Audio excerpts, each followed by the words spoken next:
Okay, so remember they're changing my voice. This is another video I'm going to make real fast in case the first video didn't come out well. And one way or another, one of these two videos or both are going to be my last video, right? Depending on how you slice it, or last two videos in Gilroy, almost certainly be dead, you know, in the next couple months or so. Judging by the situation, they've really been turning it up on me. Society's really been turning its back on me.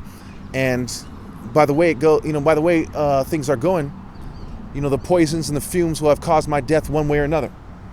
And I've written to the Justice Department, to local police departments, the Sheriff Department.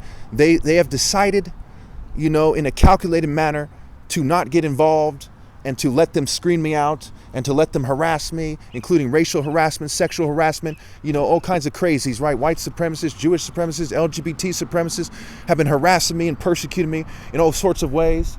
I've written to them that I have 23 witnesses, and they didn't care. They didn't go out of their way to make contact with me. They didn't try to address the situation. And the one police officer that I did talk to, okay, you know, he played stupid. He acted like the fumes was no big deal. He said, "Well, I can't do anything about that." Some of that effect, right? I have it on record, the exchange, the conversation we had. Okay, you could see that, you know, at some point I say, "Hey, so you're not going to do anything about the fact that that there's an organized campaign to racially harass me?"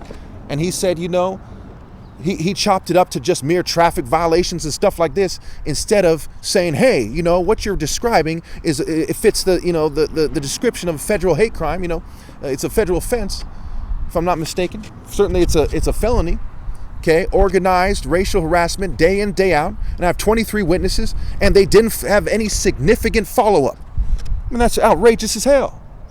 You know, who wants to live in a country where, you know, everyone's racist and as hell, and it, to the point where they don't investigate it, to the point where they're going to screen out the top martial artist ever, the son of a humanitarian who's a brain surgeon. I'm the son of a humanitarian who's a brain surgeon. That's better than being the son of the president to anyone with any sense. The president is not a humanitarian, not in truth. The last president wasn't, and the president before that wasn't, and so on and so forth. But my father is, and I'm his namesake.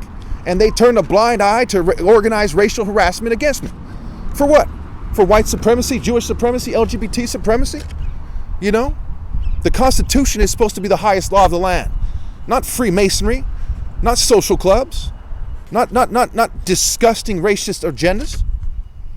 And if you say, "Oh, I'm playing the race card," okay, I have 23 witnesses to them racially harassing me and fuming and poisoning me and stuff like this. Okay, they're the ones playing the race card.